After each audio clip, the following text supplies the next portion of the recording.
Sous le pont de Manhattan. Par une nuit glaciale, sous l'arche d'acier du pont de Manhattan, un homme seul s'agenouilla devant une vieille statue ébréchée de la Vierge Marie. La neige tombait doucement, tournoyant dans l'air comme des cendres blanches. À ses pieds, il déposa sa dernière pièce, le seul bien qui lui restait en ce monde. Puis il resta là, immobile, tandis que le vent hurlait dans les travées du pont. Quelques heures plus tard, un halo de lumière entoura la statue. Certains dirent que ce n'était qu'un reflet de phare ou de vitre, un simple effet du hasard. D'autres jurèrent avoir vu le ciel s'ouvrir. Mais ceux qui étaient là cette nuit-là, ceux qui avaient vu de leurs yeux ce qui s'était produit, savaient qu'ils ne pourraient plus jamais regarder ce quartier de la même manière. Car quelque chose, cette nuit-là, avait changé. Et avec lui, une âme perdue. New York ne dort jamais, dit-on. Mais durant l'hiver, lorsque le vent coupe les avenues comme une lame, même les bruits de la ville semblent se taire. Sous le pont de Manhattan, dans l'ombre des poutres de fer, un homme nommé Daniel Brooks avait fait de quelques cartons son lit, et du silence son unique compagnon. Sa foi, autrefois vive, s'était éteinte depuis longtemps, remplacée par l'amertume et la fatigue. Pourtant, Daniel n'avait pas toujours vécu ainsi. 10 ans plus tôt, il était contremaître sur les chantiers, fort, fier, un homme qui croyait davantage en la solidité de ses mains qu'en la miséricorde divine. Mais un accident brisa sa vie. Le travail s'envola, les factures s'accumulèrent, la maison fut perdue. Et, lentement, la bouteille prit la place de tout le reste de son courage, de sa dignité, et même de son espoir. La ville, indifférente, continua de tourner. Des milliers de pas passaient chaque jour à quelques mètres de lui, sans jamais s'arrêter. Avec le temps, Daniel apprit l'art de devenir invisible. Il arpentait les mêmes rues chaque nuit, suivant un itinéraire connu de lui seul.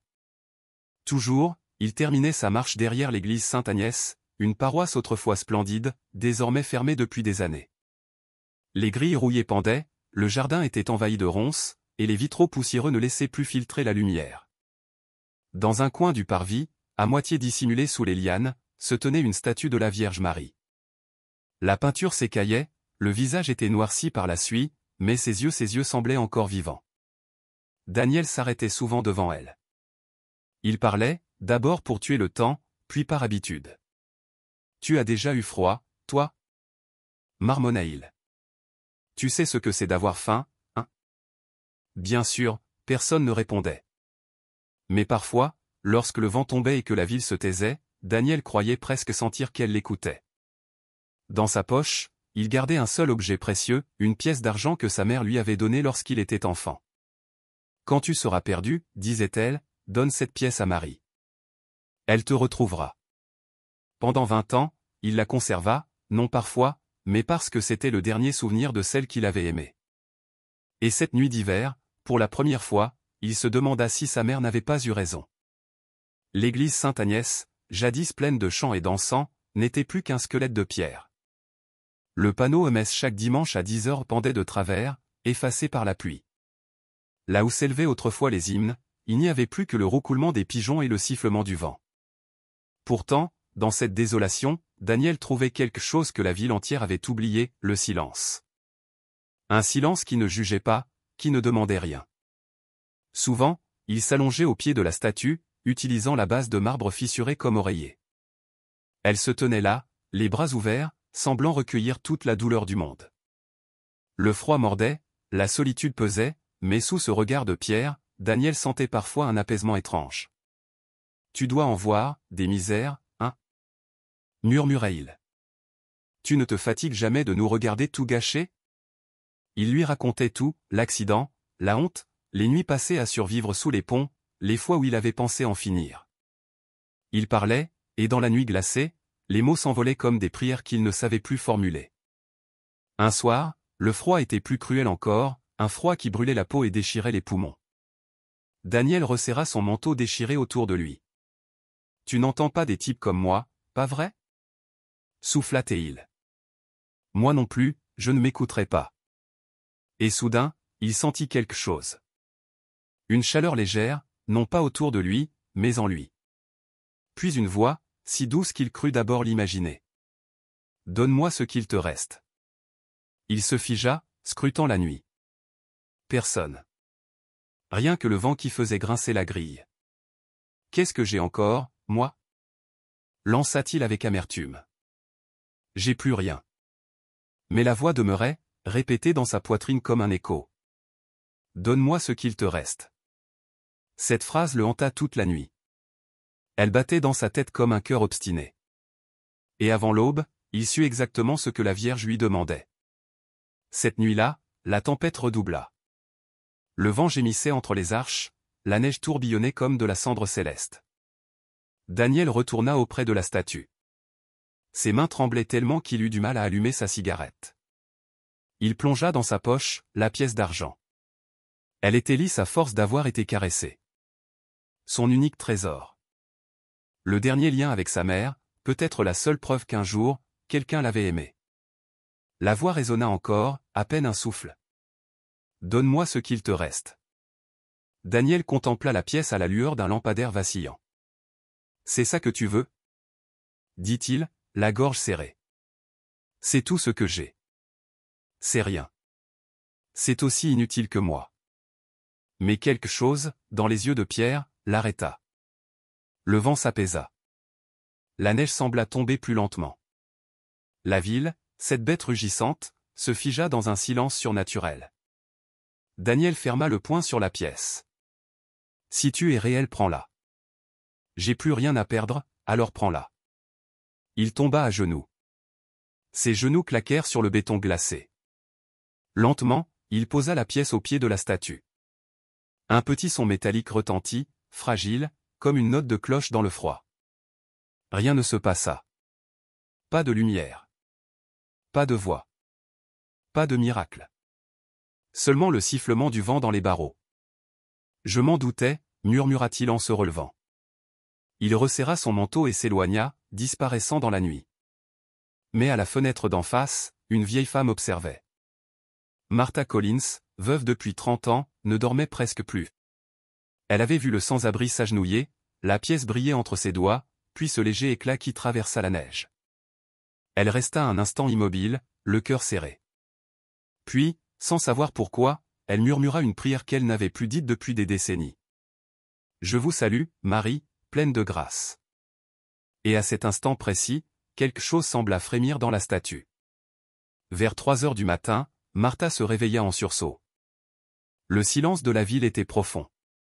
Mais une lumière étrange filtrait à travers ses rideaux, une lumière dorée, chaude, presque vivante, si différente de l'éclat froid des lampadaires. Elle se leva, hésitante, s'approcha de la fenêtre. Sous le pont, la neige reflétait une clarté douce. Au centre du jardin de Sainte-Agnès, la statue de la Vierge resplendissait d'un éclat doré.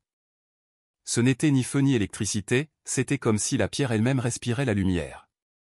Le manteau de la Vierge semblait neuf, les fissures effacées, et ses yeux, désormais limpides, brillaient comme 2 étoiles. À ses pieds, dans la neige, la petite pièce d'argent luisait comme une offrande éternelle. Martha porta la main à sa bouche. Des larmes lui montèrent aux yeux.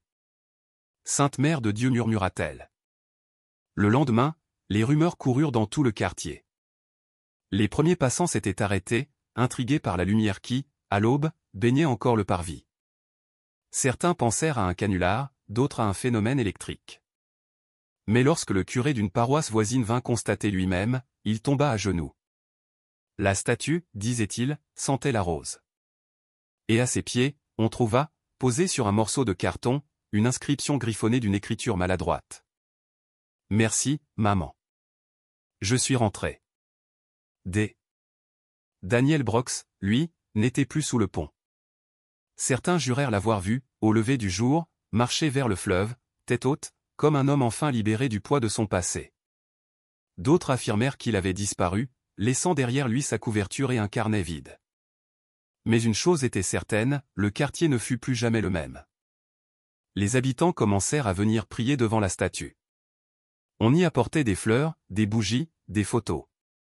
Les sans-abri du coin trouvaient à manger, les passants s'arrêtaient pour aider, et, lentement, la vieille église abandonnée reprit vie. Le soir, lorsque la neige retombait sur les dalles froides, certains juraient entendre une voix dans le vent. « Donne-moi ce qu'il te reste. » Et chaque fois qu'une main tremblante déposait une pièce, une fleur, ou une simple prière, la lumière semblait revenir, douce et persistante, comme si le ciel lui-même veillait encore sur ce petit coin d'humanité. La lumière sous la neige. Elle se leva, écarta le rideau, et resta pétrifiée. De l'autre côté de la rue, dans la cour de la paroisse Sainte-Agnès, la statue de la Vierge Marie brillait. Pas un simple reflet, non, elle rayonnait d'une lueur douce et surnaturelle. Une lumière nacrée s'échappait d'elle, se répandant sur la neige, caressant la vieille clôture de bois, les marches cassées du perron et le corps d'un homme endormi à ses pieds. Daniel. La clarté semblait l'envelopper comme une couverture invisible. Même depuis la fenêtre, l'air paraissait vibrer autour de lui. Martha sentit sur sa joue la tiédeur de cette lumière impossible. Son souffle se coupa. Elle fit un signe de croix et murmura. « Seigneur mon Dieu !» Son premier réflexe fut de croire que l'église brûlait. Les mains tremblantes, elle attrapa son téléphone et composa le 911. « Oui, c'est la statue, balbutia-t-elle.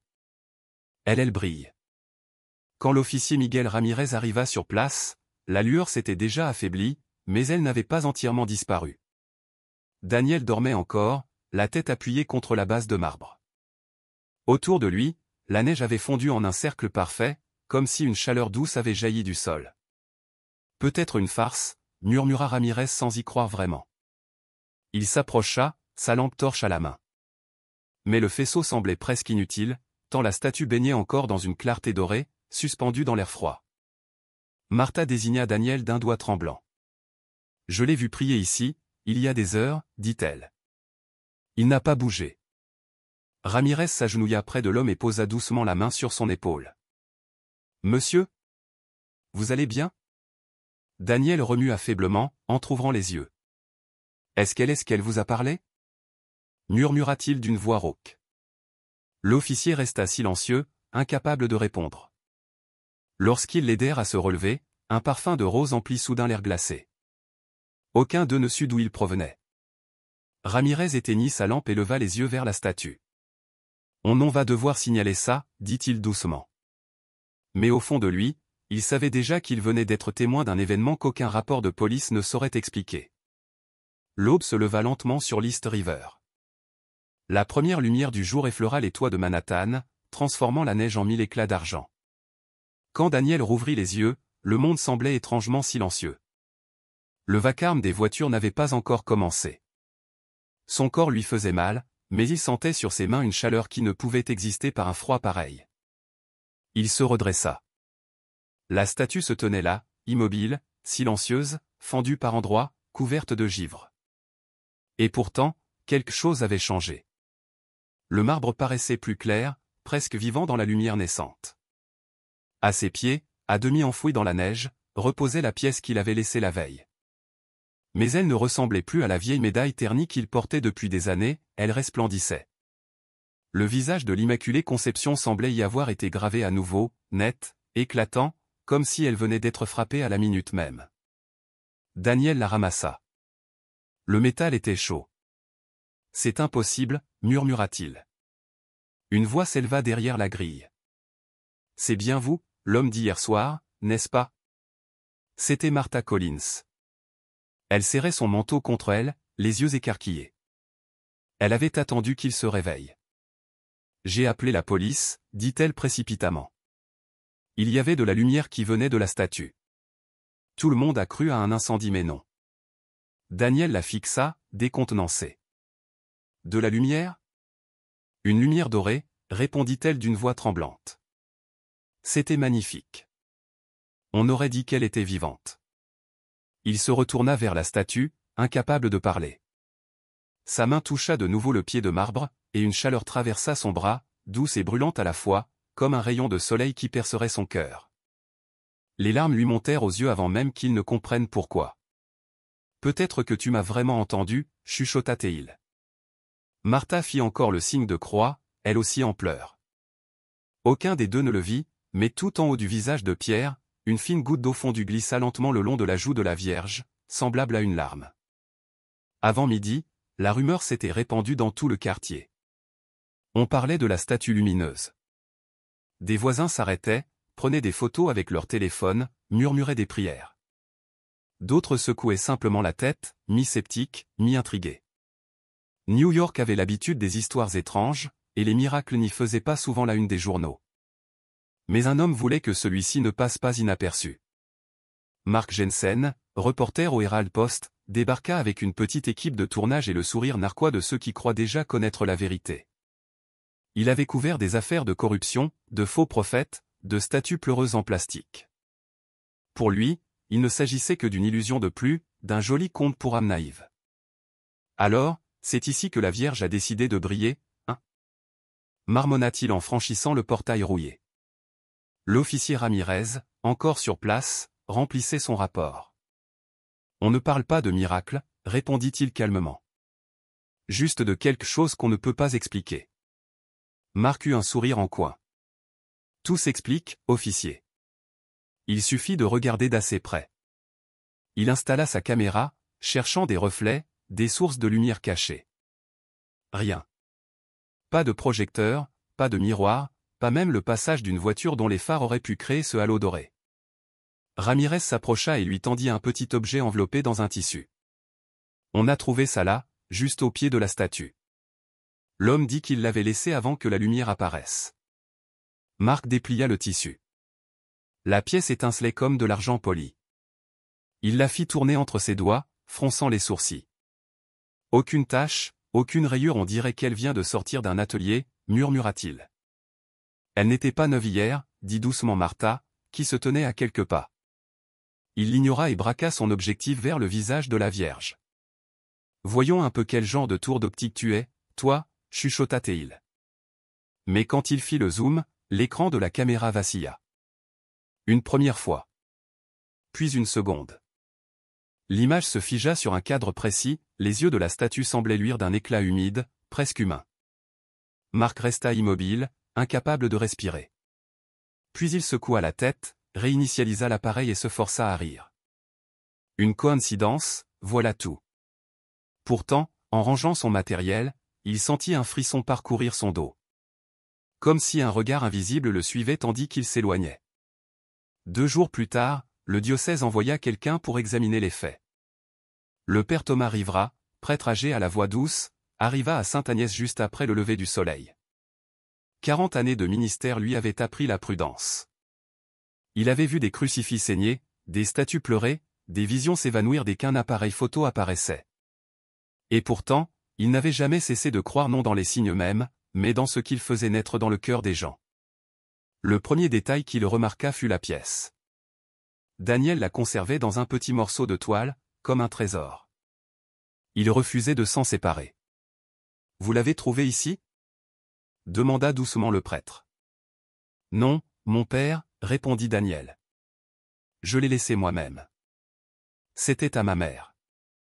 Je la garde depuis que je suis enfant. » Le père Thomas la prit délicatement, la retourna entre ses doigts, et fronça les sourcils. « Ce n'est pas une simple pièce, » murmura-t-il. « C'est une médaille miraculeuse, frappée à Paris il y a plus d'1 siècle. Regardez. » Il montra les mots gravés autour de la Vierge, « Ô Marie, conçue sans péché, priez pour nous qui avons recours à vous. » La médaille luisait encore, comme si la lumière de cette nuit ne l'avait jamais quittée. Le vieux prêtre releva les yeux vers la statue, puis vers Daniel. « Vous savez, mon fils, Dieu parle parfois à ceux que le monde ne voit plus. Peut-être que cette lumière n'était pas un signe pour les foules mais pour vous seul. » Daniel baissa la tête, les yeux embués. « Je n'ai rien, père. Plus de maison, plus de travail, juste cette prière que j'avais oubliée. » Le prêtre posa une main sur son épaule. « Alors c'est peut-être là que le miracle a commencé. Depuis ce jour, les habitants du quartier passent encore devant la cour de Sainte-Agnès. Certains y déposent une fleur, d'autres s'arrêtent pour une prière rapide. Le soir, quand la neige retombe, il arrive que la statue semble briller à nouveau, juste un peu une pâleur dorée, fragile, qui s'éteint dès qu'on cherche à la filmer. On raconte que Daniel n'a jamais quitté le quartier. Qu'il est maintenant à l'église, discret, balayant les marches, allumant les bougies, réparant la clôture qu'il connaissait si bien. Et parfois, tard dans la nuit, on le voit agenouillé au pied de la Vierge, les mains jointes autour d'une médaille d'argent qui ne s'est jamais ternie. Personne n'a jamais su vraiment ce qui s'était passé cette nuit-là. Était-ce une illusion? Un phénomène inexpliqué? Un signe venu d'en haut? Mais ceux qui étaient là, ceux qui ont senti la chaleur au cœur du froid, ceux qui ont respiré ce parfum de rose au milieu de la neige, ils ne doutent plus. Parce qu'ils ont vu ne serait-ce qu'un instant une lumière que nul hiver ne peut éteindre. Ô Marie, conçue sans péché, priez pour nous qui avons recours à vous. Daniel resta immobile, les yeux fixés sur l'inscription gravée au bas de la statue. Il murmura, presque pour lui-même. Je ne savais pas, je croyais que c'était juste une pièce. Le père Thomas esquissa un sourire doux, presque imperceptible, celui d'un homme habitué à voir le mystère se glisser dans les gestes les plus simples. Parfois, dit-il, les plus petites choses portent les plus grandes prières. Il s'approcha lentement de la statue de la Vierge. Le marbre, étonnamment, conservait encore une tiédeur subtile au toucher, comme si la pierre avait gardé la mémoire de la lumière. Même les policiers l'avaient remarqué un peu plus tôt. Le prêtre s'agenouilla, posa la main sur le socle et murmura une prière à voix basse. Puis il leva les yeux vers Daniel et ajouta d'une voix paisible. « Ce n'est pas ce que tu as donné, mon fils, qui importe. C'est le cœur avec lequel tu l'as donné. » Daniel baissa la tête. Ses yeux brillaient d'humidité. « C'était tout ce que j'avais, murmura-t-il. »« Justement, répondit doucement le prêtre. C'est pour cela que le ciel l'a remarqué. » Il se releva, époussetant la neige accrochée à sa soutane, et conclut. « Je ferai un rapport à l'évêché. Mais souviens-toi, Daniel, les miracles ne commencent pas toujours dans les statues. Ils commencent ici. » Et il posa la main sur sa poitrine. Ce soir-là, tandis qu'il reprenait la route au volant de sa vieille voiture, le père Thomas jeta un dernier regard dans le rétroviseur. À travers le voile du crépuscule, il distingua le contour sombre de l'église Sainte-Agnès. Et, l'espace d'un instant, il crut apercevoir une lueur, non pas autour de la statue cette fois, mais tout près d'elle, une silhouette agenouillée, minuscule dans la nuit, baignée d'un éclat presque vivant. L'hiver finit par lâcher son emprise sur la ville. La neige fondait peu à peu, se transformant en flaques claires où se reflétaient les grilles rouillées de la vieille église. Dans l'air flottait une odeur nouvelle, celle de la terre humide et du renouveau. Daniel, lui, avait cessé de boire. Personne ne le lui avait demandé. Le besoin s'était simplement éteint, comme une flamme privée d'air. Chaque matin, avant le lever du soleil, il se levait avec une régularité presque monastique. Il rassemblait ses maigres affaires, un balai, un seau, une brosse, et se rendait à Sainte-Agnès. Là, dans le silence bleuté de l'aube, il frottait les marches du parvis, arrachait les mauvaises herbes, nettoyait la suie qui assombrissait la statue de la Vierge. Pour la première fois depuis des années, il travaillait de nouveau non pas pour un salaire, mais pour la paix. Les gens du quartier commencèrent à le remarquer. Martha, la vieille voisine du presbytère, venait chaque matin lui apporter un café fumant dans un gobelet en carton.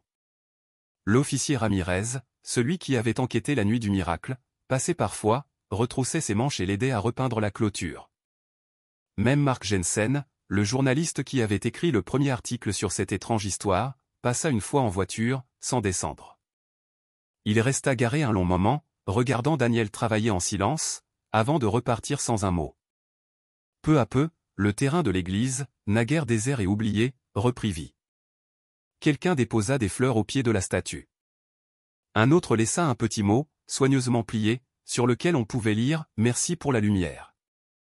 Un soir, Daniel trouva près du portail un groupe de sans-abri.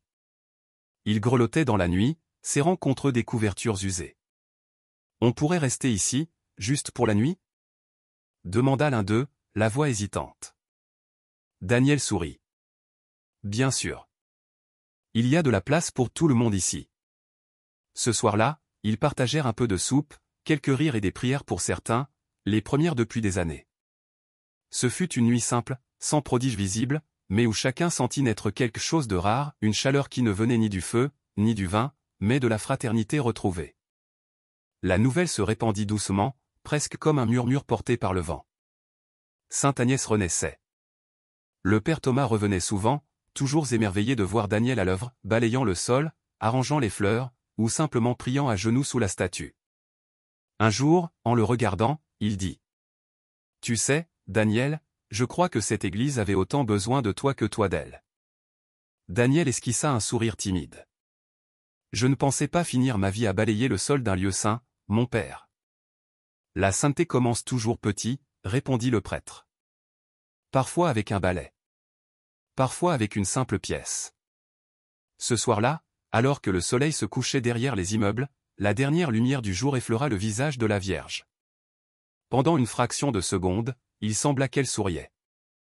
Pendant plusieurs jours, Mark Jensen ne parvint pas à chasser cette image de son esprit. Il avait pourtant fait son travail, il était rentré à la rédaction, avait rédigé son article sous le titre. Un sans-abri affirme que la statue a brillé après avoir offert une pièce. Son rédacteur en chef avait adoré. L'article avait explosé sur les réseaux, des centaines de commentaires, certains moqueurs, d'autres bouleversés. Les statistiques d'audience grimpaient. L'affaire aurait dû s'arrêter là. Mais elle ne le fit pas. Car, dans un coin de son esprit, Mark revoyait sans cesse cette scène. La neige tombant en silence. La lumière douce autour de la statue. Et surtout, le visage de Daniel, éclairé par quelque chose qu'aucune caméra ne pouvait saisir. Il se souvenait aussi de cette odeur subtile de rose, flottant dans l'air glacé, inexplicable, persistante. Les jours passèrent, et il se surprit à revenir sur les lieux. À chaque fois, l'église semblait différente, plus propre, plus lumineuse, presque vivante. Il observait Daniel sans oser l'interrompre. Il vit les enfants du quartier déposer des fleurs, des bougies, parfois même des jouets. Des femmes âgées venaient prier, des hommes d'affaires s'arrêtaient un instant, baissaient la tête avant de repartir. Sainte-Agnès, la vieille église oubliée de Manhattan, redevenait un sanctuaire. Un matin, alors que Mark s'apprêtait à repartir, Daniel s'approcha de lui. « Vous êtes revenu » dit-il simplement. Le journaliste hocha la tête. « Oui. Je voulais voir si la lumière était encore là. » Daniel sourit, sans cesser de balayer. La lumière ne part jamais vraiment. On oublie juste de la regarder. Ces mots restèrent gravés en lui. Au fil des semaines, la rumeur du miracle attira d'autres visiteurs. Certains venaient par curiosité, d'autres parfois sincères. Des témoignages commencèrent à circuler, une femme qui disait avoir retrouvé le sommeil après avoir prié là, un vieil homme affirmant que son fils, perdu depuis des années, l'avait enfin appelé. Le père Thomas restait prudent, il refusait les interviews, répétant que les miracles ne se prouvaient pas, ils se vivaient. Un dimanche matin, l'église fut remplie comme elle ne l'avait plus été depuis des décennies. Daniel, assis au fond, écoutait le chœur entonner l'Ave Maria. Il ferma les yeux. Dans le parfum des cierges et la lumière dorée des vitraux, il sentit cette même chaleur que la nuit du miracle. Une paix profonde, sans mots, sans peur. Et, à cet instant, il comprit, la pièce qu'il avait donnée n'était pas une offrande de misère, mais un acte d'amour pur, celui qui transforme tout. L'argent avait disparu, la pauvreté aussi. Restait le don. Lorsque la messe prit fin, il s'attarda sur le parvis. La ville bruissait de nouveau, vivante. Des enfants couraient, des cloches sonnaient au loin. Daniel leva les yeux vers la statue. La neige avait totalement fondu. Au pied de la Vierge, les premières fleurs du printemps avaient éclos. Il sourit. Peut-être que, quelque part, le ciel aussi souriait. Et au-dessus de lui, dans l'éclat timide du matin, la lumière joua un instant sur le visage de marbre, comme un dernier clin d'œil venu d'en haut discret, fragile, mais éternel. La dame du dernier sou. Il avait essayé d'oublier. Il s'était replongé dans ses reportages sur la politique, les affaires, le crime, tout ce tumulte de la ville qui ne dort jamais. Mais les images ne le quittaient pas. Le souvenir revenait chaque nuit, comme un murmure obstiné. Ce soir-là, incapable de s'en détacher, il rouvrit la vidéo, image par image, jusqu'à ce qu'il retrouve ce moment précis, celui où Daniel posait la pièce au pied de la Vierge. Et là, il le vit une lueur. Pas un reflet de phare, pas une lumière de voiture. Non, autre chose. Une douce clarté, brève, presque timide, qui emplissait l'écran avant que la caméra ne se brouille. Mark arrêta la vidéo, les doigts tremblants. Sur l'image figée, Daniel était à genoux devant la statue de la Vierge Marie, le visage apaisé, baigné d'une lumière qu'aucune lampe humaine n'aurait pu produire. Et pour la première fois depuis longtemps, le journaliste ne ressentit ni doute, ni ironie, ni scepticisme. Il se sentit petit, infiniment petit. Le lendemain matin, sans caméra, sans carnet, sans équipe, il retourna à l'église Sainte-Agnès. Le vent portait encore l'odeur du sel et de la neige fondue. Sur les marches, Daniel balayait doucement les feuilles mortes et les restes d'hiver. En le voyant, il sourit.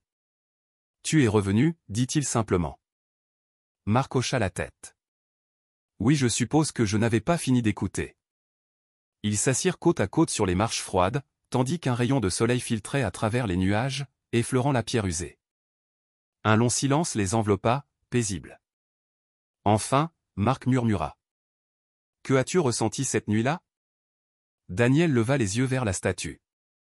Son regard se perdit dans l'expression douce de Marie. « De la chaleur, répondit-il.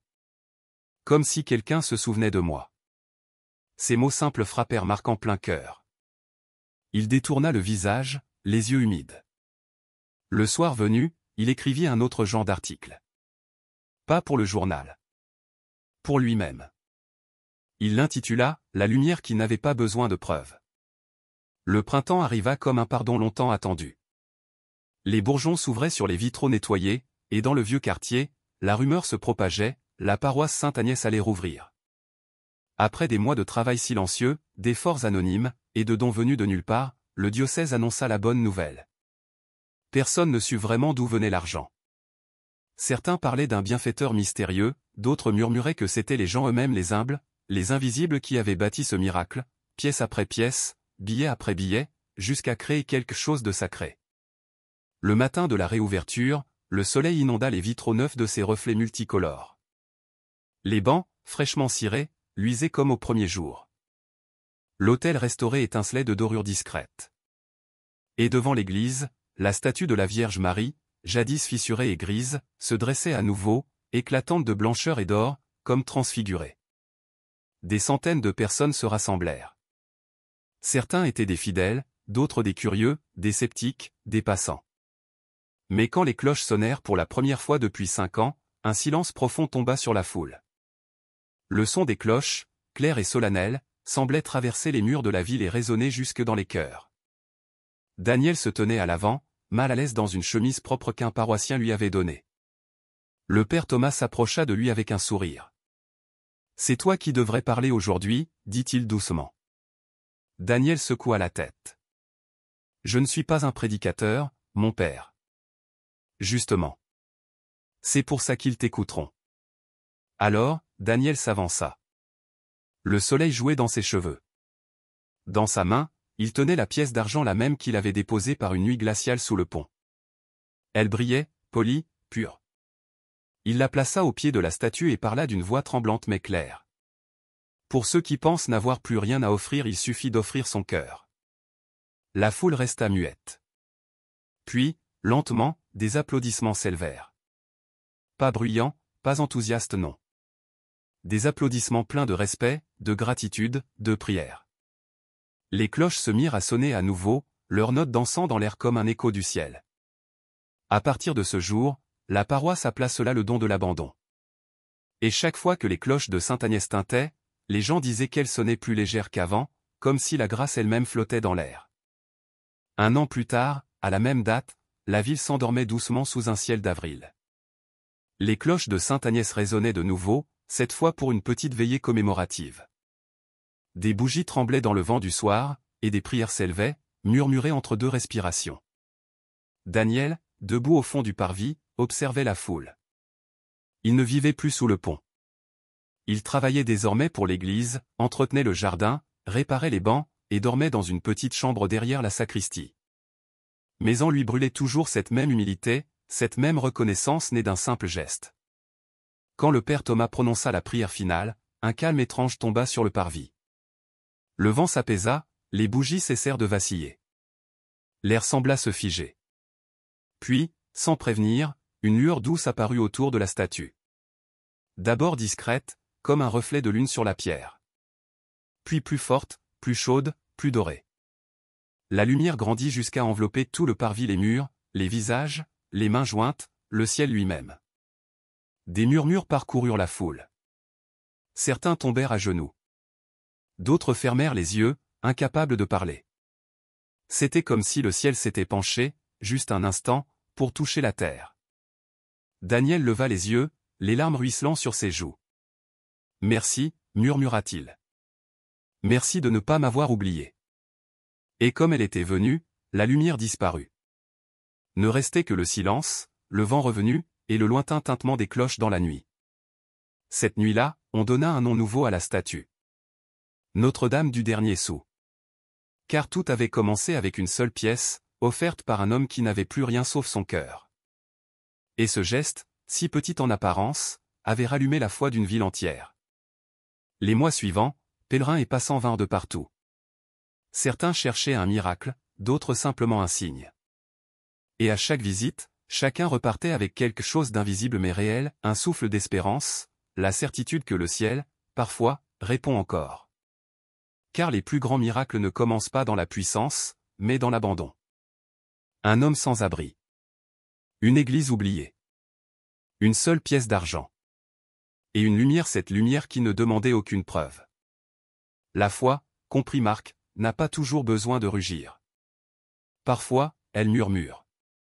Parfois, elle attend, juste à l'endroit où nous sommes tombés, jusqu'à ce que nous décidions de donner ce qu'il nous reste. Et quand nous le faisons, la grâce trouve toujours son chemin. Le journaliste ne publia jamais son article. Il le garda pour lui, comme une prière silencieuse. Mais un jour, il grava ces mots sur une plaque discrète, au pied de la statue. Les miracles ne sont pas des souvenirs du passé. Ils sont les signes que l'amour est encore vivant. Et que le ciel n'est jamais aussi loin qu'on le croit. Et chaque fois que les cloches de Sainte-Agnès sonnaient, les habitants levaient les yeux, le cœur plus léger. Ils savaient, au fond d'eux, que la lumière reviendrait peut-être pas de la même façon, mais toujours avec la même promesse, celle d'un amour qui ne s'éteint pas.